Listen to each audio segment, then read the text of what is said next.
Donc, Bruno Maisonnier, le fondateur d'Another Brain AI, est avec nous. Salut Bruno, qui a envie de faire un bilan, Bruno. Donc, on va voir. Aziz, tu te sens pour le bilan de l'année Bonjour, oui, je me sens. Oui, tu t'es... il y a plein de donc, choses à dire. Aziz Seni et Stéphane Van Nuffel, qui est à distance. Salut Stéphane. Bonjour Stéphane, bonjour à tous. Donc, toi, j'ai 2-3 questions pour toi en termes de bilan de l'année. Donc, toi, même si tu veux J'ai bien compris que ça va être pour moi. Même si tu veux pas le faire, tu y auras droit.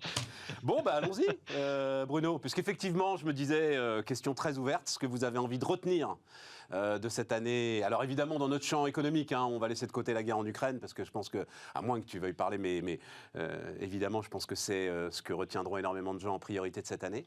Qu'est-ce que tu retiens, toi ? Moi, je retiens 3 choses. Je retiens l'Europe.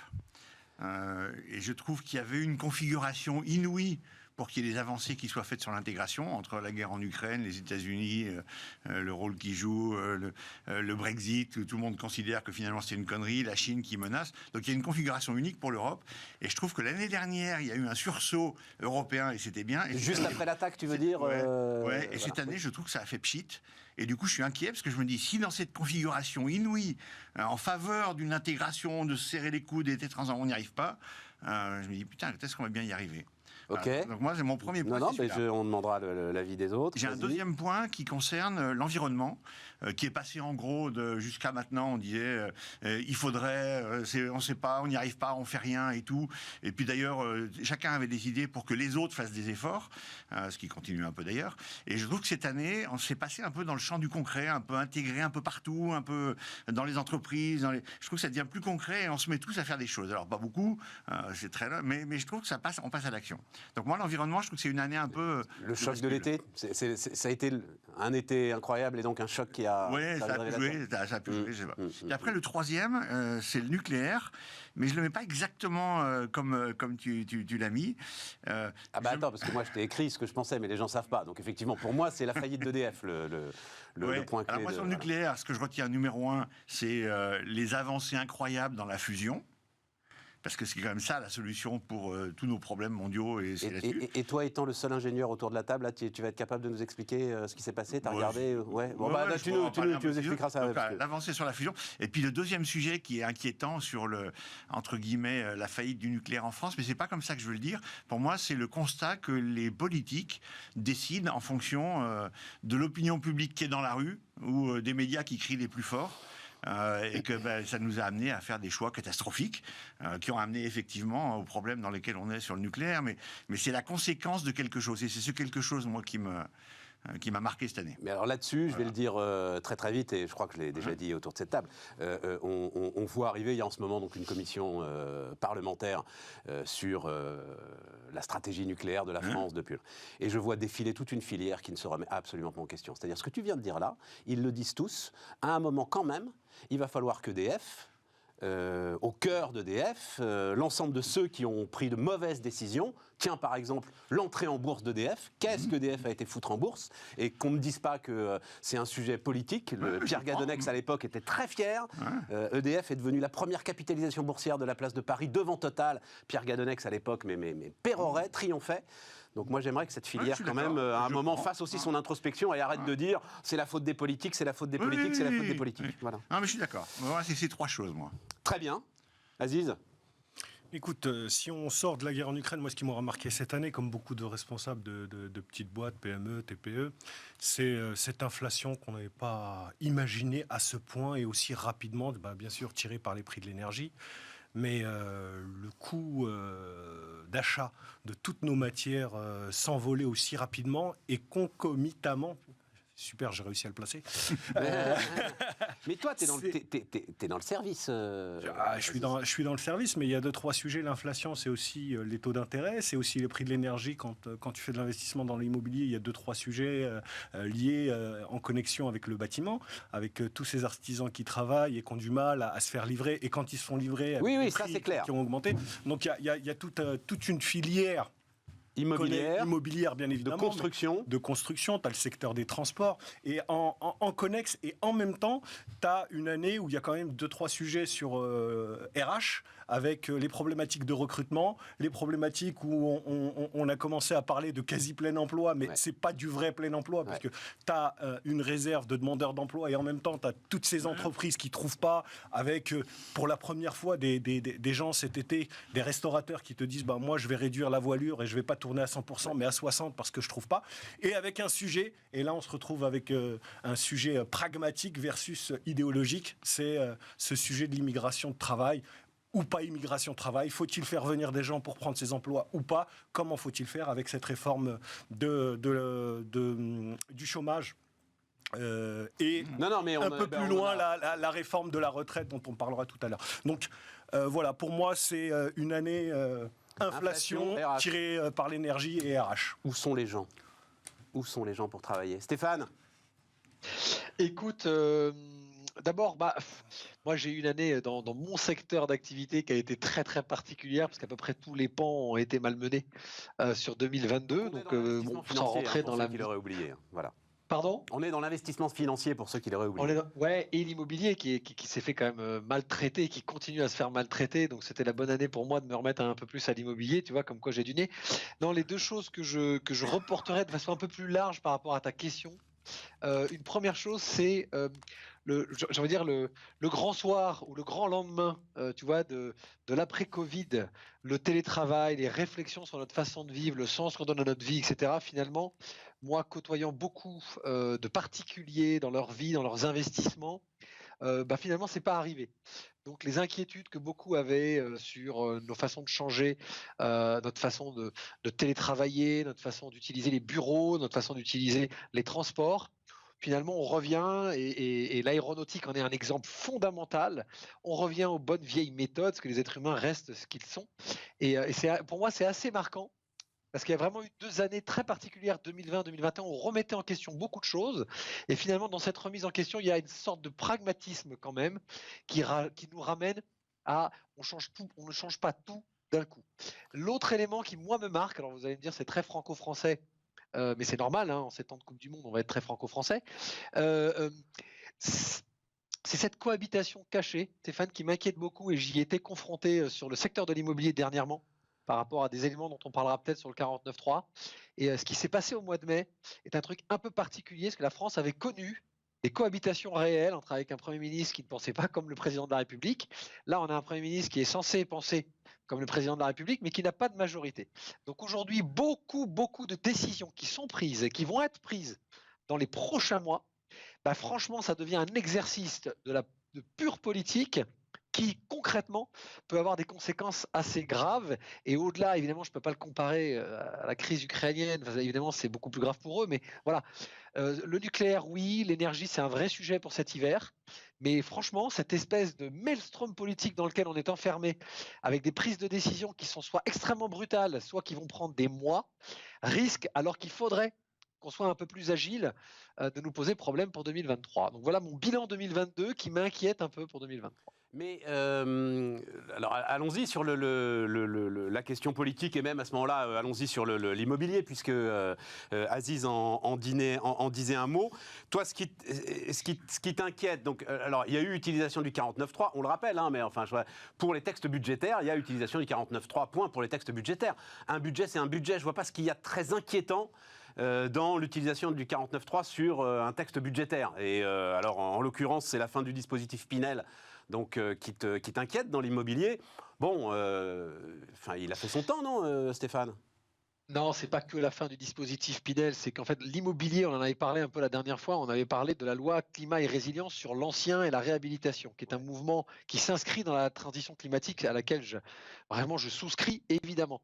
Mais aujourd'hui, on le voit bien, déjà cette première salve dans l'immobilier qui a été faite de façon extrêmement brutale, qui est passée dans des décisions, et pareil, par décret, extrêmement brutale, fait que finalement les particuliers épargnants, investisseurs, ne vont pas avoir les moyens de répondre aux besoins de l'État de réhabiliter tous les plus vieux logements, à peu près 30% en France. Donc ce sont les institutionnels, ça va être les grandes banques, ça va être les grandes foncières, les grands assureurs qui vont avoir les moyens d'acheter ces passoires thermiques et d'en refaire des biens immobiliers, de soutenir les prix immobiliers à grande envergure. Le particulier va être exclu.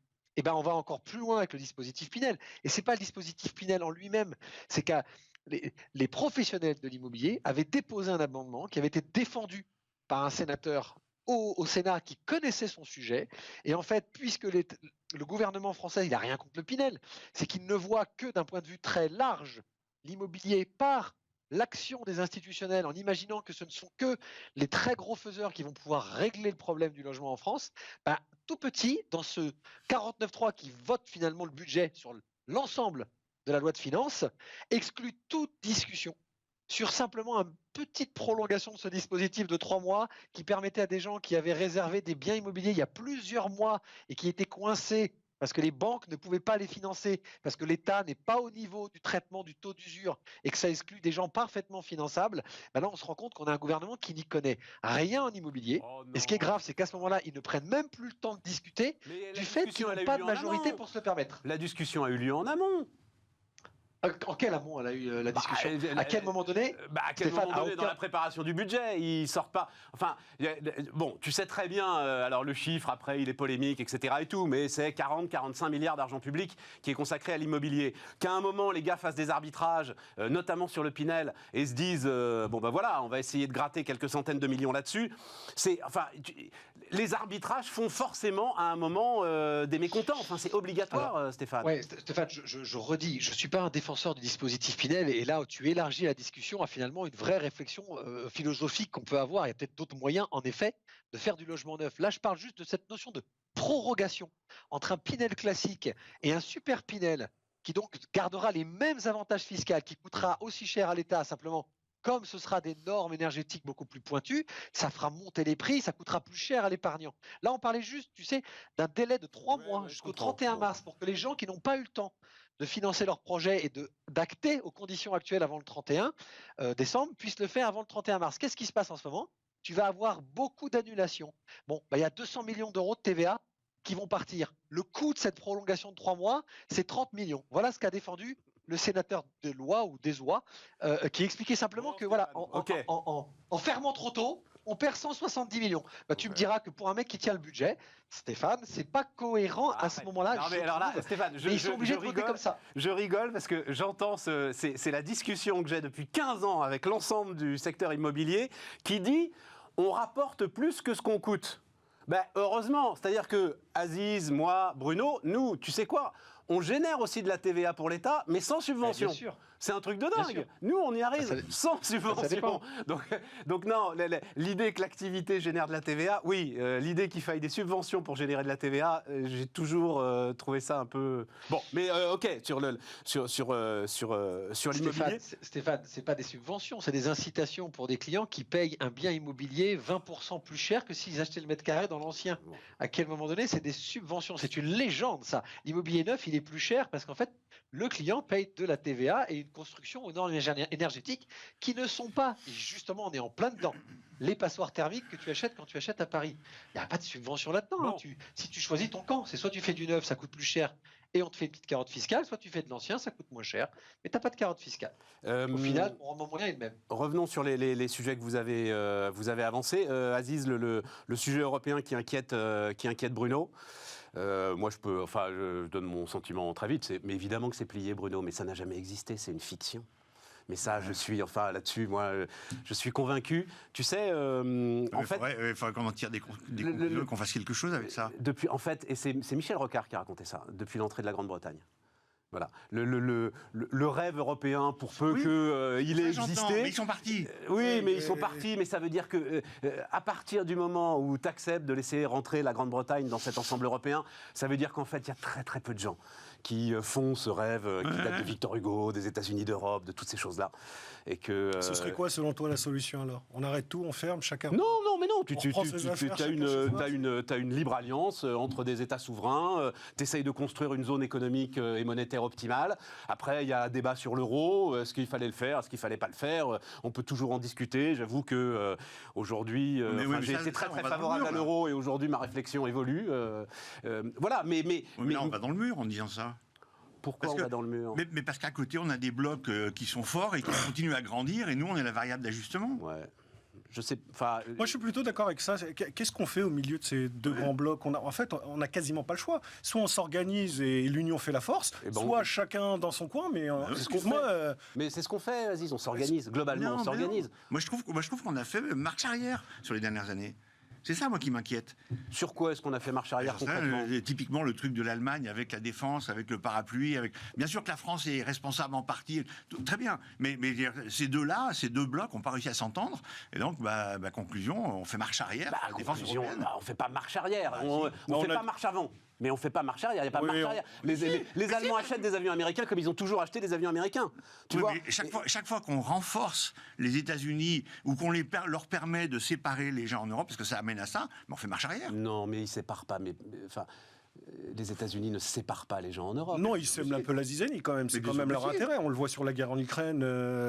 En quoi ils sèment la zizanie? Attends. C'était le discours à la nation de, je crois que c'était Obama, à mi-parcours. Ils ont un discours à la nation. Oui, bien sûr. Et il parlait de sa stratégie internationale. Et la politique internationale des États-Unis, je me souviens très bien, c'était d'empêcher qu'une puissance étrangère puisse faire concurrence avec les États-Unis. Oui. Et donc agir contre... Et à l'époque, c'était l'Europe, la puissance étrangère. Mais ils ont pas besoin. Et donc, ils ont agi pour empêcher que l'Europe grandisse. Non. Ouais, que tu puisses dire qu'ils n'ont pas besoin... Alors, là, tu fais exactement comme les gars d'EDF qui disent que c'est les politiques qui sont responsables. Ils n'ont pas besoin d'agir.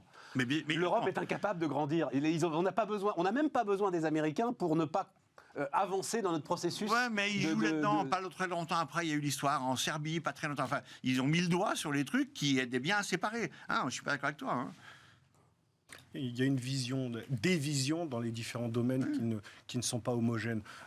Fiscalement, économiquement, ça tient un peu la route, mais... non, fiscalement, ça ne tient pas la route. Ne me dis pas que ça tient la route fiscalement.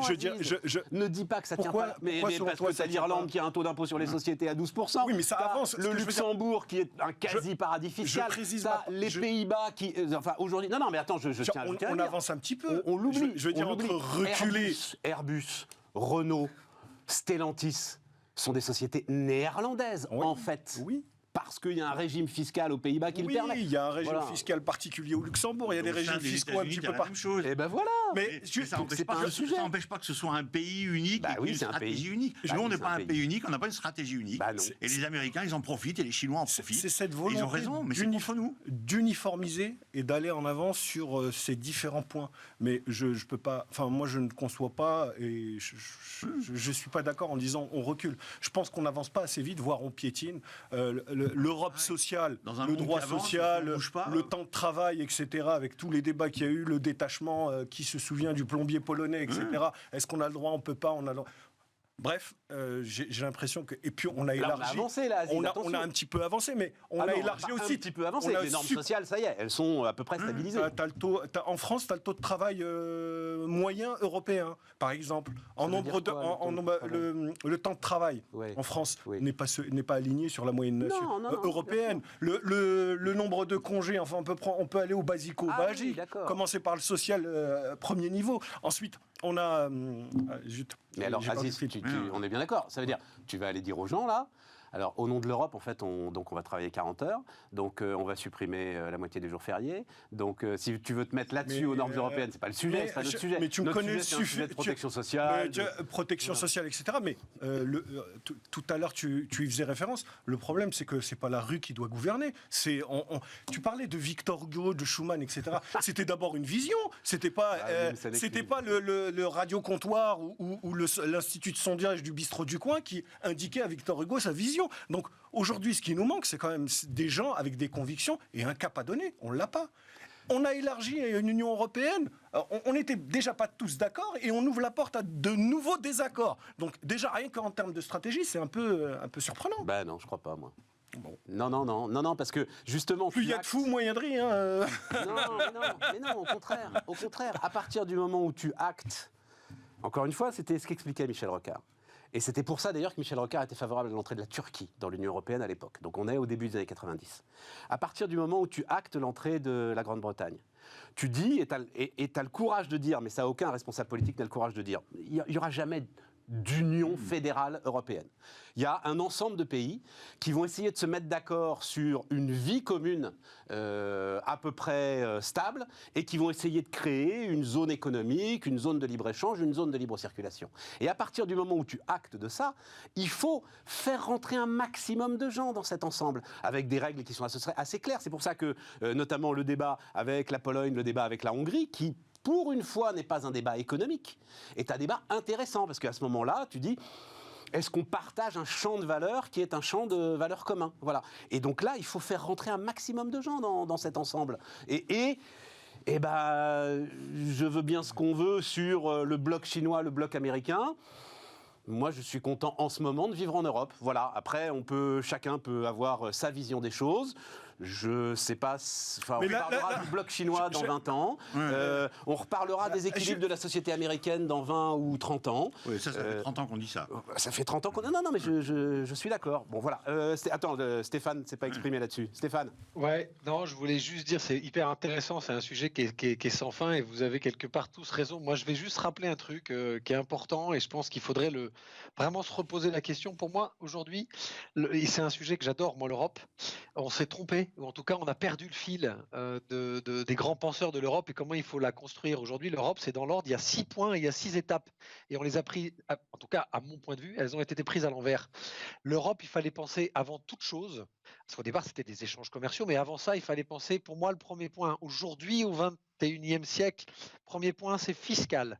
Quel que soit le sens, c'est un énorme sujet, il faut harmoniser fiscalement. Ensuite, c'est le commerce. Et ça existe déjà, on a Schengen, on a déjà fait des choses. Donc ça ira plus vite. Mais on harmonise fiscal, on fait du commerce. 3, le monétaire. Bon, c'est fait, on ne revient pas là-dessus. 4, un truc sur lequel on est encore très mauvais, pourtant on a quand même quelques fleurons, mais c'est la technologie. Donc là, il faut que l'Europe réfléchisse technologiquement. Donc tu as un cadre fiscal, des échanges de commerce, la même monnaie. Et là, maintenant, il faut mettre en avant des machines de guerre européennes, qu'elles soient allemandes au départ, françaises, hollandaises. On s'en fiche. On fait que des Airbus. On fait que des Stellantis, des Renault, des Mercedes, des Siemens, on fait que ça. Mais on les fait tous ensemble avec, je le redis, même fiscalité, même règles commerciales, même monnaie. Ensuite, on fera le social. C'est-à-dire qu'une fois qu'on a une puissance qui peut faire la nique aux Américains ou aux Chinois, on recommence à discuter la distribution. Et si on arrive à le faire et que c'est apaisé, là, à ce moment-là, on réfléchit aux belles pensées de Victor Hugo, de Voltaire et des autres, à la politique, à un pouvoir central, à une fédération. Nous, on a pris l'inverse, à la française, d'ailleurs, très influencé par la française. C'est très simple, ça me semble très simple. Et j'ai l'impression que c'est ça ton sentiment, Stéphane, quand je partage ce que tu dis.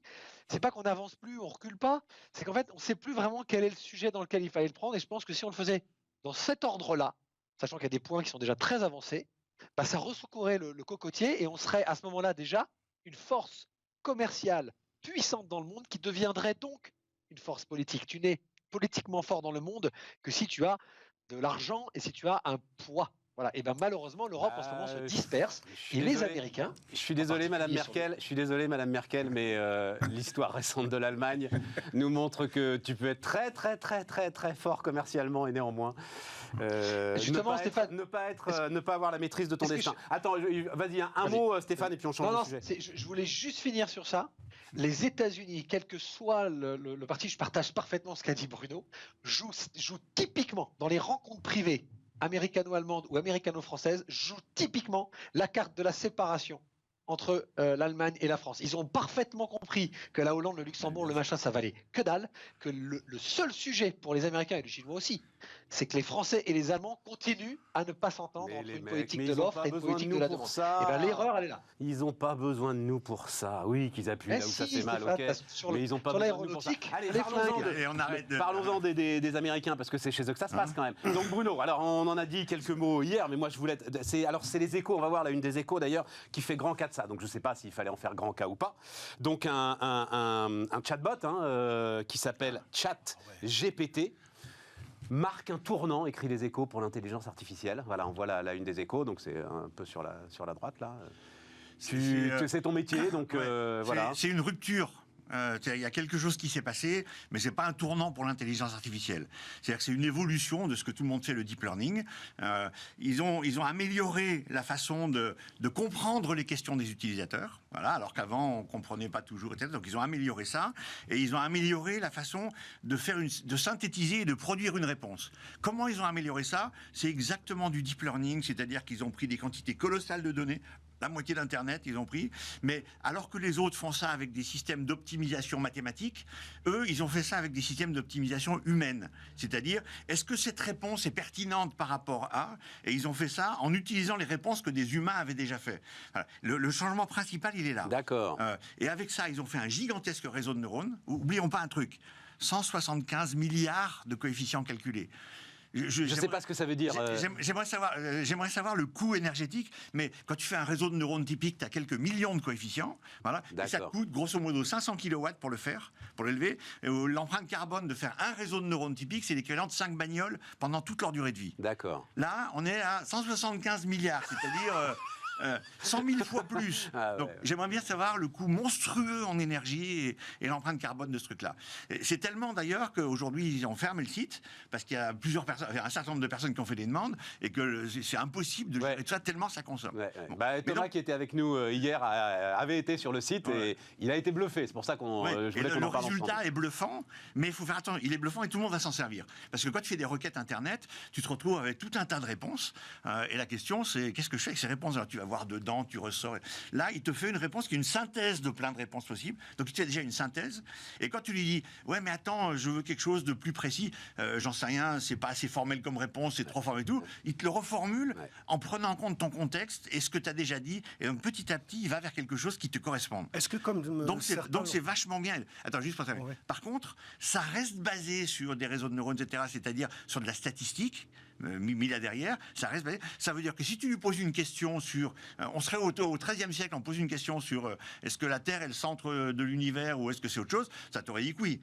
Aujourd'hui, tu lui poses une question sur la matière noire, ça va dire que oui, ça existe. Alors qu'il y a des tas de gens qui pensent autre chose. Et donc ça te donne pas la vérité. Ça te donne un point de vue qui est une espèce de moyenne et de statistique de tout le monde quand même. Alors c'est bien formulé, c'est génial comme outil de requête. De ce que tu nous as dit, ce que je retiens, c'est qu'il faut un réacteur nucléaire pour faire tourner ça, quoi. Ah bah je pense, oui, ça j'aimerais bien le savoir. Voilà, c'est ça. Oui, vas-y, Aziz. Non, j'avais juste une question parce que c'est pas mon métier, mais d'un point de vue utilisateur, j'ai lu ici et là et même vu comment tu le présentes, c'est la fin de Google, du moteur de recherche. Il y en a beaucoup qui disent ça. Et alors moi j'ai confiance dans Google pour avoir plein de gens intelligents et brillants qui vont réagir, etc. Mais dans l'état actuel, ouais, c'est probable. Dans l'état actuel, c'est probable. Et ce qui est marrant, ce qu'on rappelait hier, ça c'est le fruit, c'est encore Elon Musk quand même. Et c'est le fruit... Ah bah oui, si, c'est Elon Musk qui a lancé ça dans la grande polémique qu'il y avait eu à une époque, et on s'en était beaucoup parlé ensemble, Bruno, avec Zuckerberg. Et en gros, Musk disait, faut arrêter, parce qu'un jour l'IA va prendre le pouvoir, et Zuckerberg disait, arrête tes conneries, on aura toujours le contrôle. Et Musk a lancé ce programme pour montrer justement que c'était dangereux. Donc c'est ça. Non, il a lancé ça et il a dit pour que ça ne soit pas dangereux, je le fais en open source. Donc tout le monde peut voir ce qu'il y a dedans. Exactement. Sauf que depuis, ils ont évolué, ce n'est plus en open source. Du coup, je croyais que ça l'était encore. Du coup, Elon Musk s'est retiré. Il n'est plus dedans. D'accord. C'est plus en open source et personne ne sait comment ça marche et comment ça a été fait. Ça ne veut pas dire que ça a été mal fait, hein, mais je veux dire, juste personne ne sait comment ça marche et comment ça a été fait. D'accord. Stéphane, un commentaire là-dessus ? Deux choses. Moi, c'est des choses sur lesquelles, tu sais, chez Net Investissement, on s'est beaucoup intéressé et on a lancé, nous, sur la partie immobilière, un moteur de recherche inversé où on est sur cette typologie où, en fait, on a programmé au-delà des statistiques mathématiques. C'est beaucoup plus simple de ce dont on est en train de parler. Mais cette intelligence artificielle sur laquelle moi je m'intéresse, c'est justement de lui programmer des réactions d'êtres humains. Donc, en fait, elle voit plusieurs fois l'être humain qui l'utilise et qui a cette réaction. Elle définit le profil de l'être humain un peu à sa place et elle va avoir tendance ensuite à lui proposer des choses qui correspondent à 90% à ses réflexes habituels. Et donc, ça, ce que Bruno était en train d'expliquer, c'est une fondamentale différence entre les algorithmes, je vais les appeler comme ça, d'intelligence artificielle très statistique et mathématique, qui bêtement prenaient des datas, et là, des réactions humaines. Et Musk avait expliqué à l'époque à Zuckerberg que justement, pour éviter que ça devienne dangereux, il ne faudrait pas que ce ne soit qu'une machine qui statistise ces réactions et qu'elle ait toujours, quoi qu'il arrive, des réactions qu'on va appeler bêtement binaires de machines, mais qu'on y mette des réactions d'êtres humains qui sont donc des réactions d'expérience humaine. Bon, la preuve, c'est que comme les humains ont pas toujours des- Tu te souviens peut-être de l'expérience de Microsoft qui avait lancé un chatbot qui fonctionnait comme ça Parfaitement. et où les gens, pour s'amuser, s'étaient mis à dire des trucs pro-Hitler. N'importe quoi. Voilà. Donc le fait de mettre de l'humain, ça ne suffit pas. Voilà. Ah non, Et donc l'humain eux, ils ont pense mis pas des tas toujours d'autres bien. règles pour contrôler ça, justement. Bon, Ouais, l'humain est peut-être parfois plus dangereux que la machine et, dans ses réactions. Il pense pas toujours bien. tout le temps, Stéphane, tout le temps. C'est Tout le temps. c'est jamais C'est ça qui est beau. Quand C'est on ça qui dit est beau. quand on dit un accident de voiture, le problème c'est pas la voiture. Voilà, c'est Ouais, c'est- le gars c'est- qui c'est conduisait la exactement. voiture. Tu as raison. Tu as raison. Oui, Aziz. Oh, j'ai des tas de questions et une d'entre elles, un certain Larry Page, fondateur de Google, disait qu'à 30 ans, à cause ou plutôt grâce à l'intelligence artificielle, 9 emplois sur 10 qu'on connaît aujourd'hui disparaîtraient au profit de nouveaux métiers. Est-ce qu'avec ça, tu commences déjà, toi qui es dedans, tu commences déjà à voir les nouveaux métiers que ça pourrait faire Je émerger? comprends même pas ta question. Ah bah si. Non mais attends, bien sûr que si que j'ai compris la question. Ah, merci. J'ai eu un instant. Ça, une intelligence artificielle, on n'est pas capable, tu vois. Sur les 50 dernières années, 95% des métiers ont disparu. Oui. Donc on est déjà là-dedans en permanence. Il n'y a pas une nouveauté avec ça. Ça va continuer. Oui, ça va supprimer certains métiers. Et ça va entraîner. Il y en a Lesquels, par d'autres exemple, il y en a d'autres qui vont les apparaître. premiers que tu vois comme ça en... avec ça. Investisseur immobilier. Salut Stéphane. Je pense que c'est la plus grosse menace. Chez les avocats, la majorité du travail fait, c'est de la recherche de jurisprudence. Ouais. Bah, ça sera automatisé, tu auras directement. Mais pour moi, la majorité des jobs, je pense que la majorité des jobs vont être remplacés par ces technologies de robotique, d'IA, et puis demain d'ingénierie génétique et tout, et qu'il y a des nouveaux jobs qui vont apparaître, mais 2 fois moins. Donc pour moi, le solde net, ça va être une diminution de la moitié des emplois. Mais c'est ce qu'on a déjà fait depuis le début du XXe siècle. Et ça va dans le bon sens. Ah, ça va dans le bon sens à une condition, c'est que nos gouvernants anticipent tout ce que tu viens de dire en disant ça Même réduit non, la ils moitié vont des pas emplois. anticiper. Mais non. Mais non, c'est ça. enfin, Aziz, c'est les canuts lyonnais, quoi. Oui, C'est-à-dire, les canuts lyonnais, c'est-à-dire, lyonnais, c'est pardon. ceux qui ont commencé à casser les métiers à tisser. Oui. Voilà, parce qu'ils allaient disparaître. Ils ont disparu. Et même les métiers à tisser ont disparu, si tu veux. Donc, ça, c'est la marche du monde. Mais on a généré beaucoup À plus chaque d'emplois, beaucoup plus de révolution, richesses. voilà, C'est à la chaque transition. révolution industrielle. C'est le moment de cette transition où ça peut faire mal, qu'il faut Toujours. anticiper d'un point de vue social. C'est tout ce que je dis. Et je ne sais pas si on a des gouvernants qui sont au fait de tout ce Mais, qui est en train de se passer d'un point de vue Il faut technologique. arrêter avec ça, Aziz. Enfin, c'est dingue. Comment ça, faut arrêter avec Mais ça? quoi? C'est un truc qui s'appelle le compte personnel de formation. Les gouvernements, les gouvernants, et en l'occurrence nos gouvernants, et en l'occurrence Muriel Pénicaud, ils ont pris la mesure de ce défi. Après, c'est aux gens de le saisir. Si les gens utilisent ce compte personnel de formation pour faire des formations bidons à la noix qui ne servent à rien, c'est leur problème. Parce Et que ils l'ont tellement fait, je finis parce que ça m'énerve, et ils l'ont tellement fait, mon cher Aziz, que ça nous coûte 10 milliards cette année à recapitaliser. Parce Voilà. que toi, Stéphane, au quotidien, dans ton magazine, dans ton journal, si tu as un compte CPF, que tu es ouvrier, technicien, cadre, au quotidien, on t'explique tout ce qui est en train de se passer avec les nouvelles technologies, l'IA et l'évolution. Eh ben mon Dieu, informe-toi, c'est bon, l'État nounou, ça suffit. D'accord, informe-toi, ou bien ceux qui sont grassement payés avec nos impôts, eh ben ils font la pédagogie, ils font leur job. Donc il y a 2 manières de voir les choses. Avec Donc nos toi, impôts. Non mais enfin, t'as besoin de plus de pédagogie que ce qui a été fait sur le compte personnel de formation. T'en as tellement pas besoin, je te dis que ça déborde. Ça déborde. 10 milliards d'euros, il faut recapitaliser tellement les gens s'en servent. Mais ils s'en servent pour des formations à la noix. C'est ça le problème. Et à un moment, l'État nounou, faut qu'il arrête, c'est quoi. pas une tu question comprends d'État nounou, c'est qu'il y a quand même un rôle. Encore une fois, Eh ben, il y a il des le tient, choses, son rôle, il y a des choses qui sont en train T'as de un se truc dans passer. ton téléphone portable, t'as du pognon, ça a été transformé en euros en plus, c'est un capital que tu as, et c'est à toi de réfléchir, qu'est-ce que j'ai envie de faire de ma vie, et de faire tes choix. Voilà. Et sur l'évolution des technologies, on en parle partout. Donc après, on n'est pas obligé d'écouter, mais ceux qui n'écoutent pas ne peuvent pas dire qu'on n'en c'est parle bon, pas. quoi. Bon, il faut qu'on fasse une pause. Très bien.